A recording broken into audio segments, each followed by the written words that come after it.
Tenali double horse రుచికరంగా ఉంటుంది, అనుబంధాల్ని పెంచుతుంది. క్వాలిటీ మరియు టేస్టీ స్వీట్స్ కొరకు Sasi sweets and bakery, Ganganammapeta, Tenali.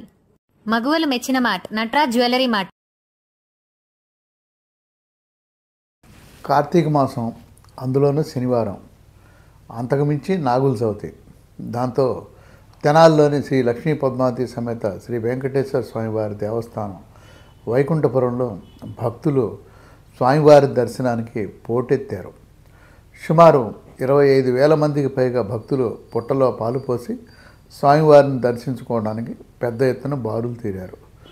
దేవస్థానం తరఫున నిర్వహించిన సుబ్రహ్మణ్య స్వామివారి ఆస్థాన పూజకు ఆలయ సహాయ కమిషనరు మంతెన అనుపమ దంపతులు, ట్రస్ట్ బోర్డు చైర్మన్ కుంభం సాయిబాబు దంపతులు, ఇంకా సూపరింటెండెంట్ నిర్మల, దేవస్థాన ఉద్యోగులు రాయుడు, రమణ, రోజారాణి, సాంబయ్య పాల్గొనగా ప్రధాన అర్చకులు రత్నాకరం సత్యనారాయణ గౌతమ, గంజాం శ్రీనివాసాచార్యులు, పూజారి శ్రావణం, ఆలయ వేద పండితులు ప్రభృతులు పూజా కార్యక్రమాలు నిర్వహించారు.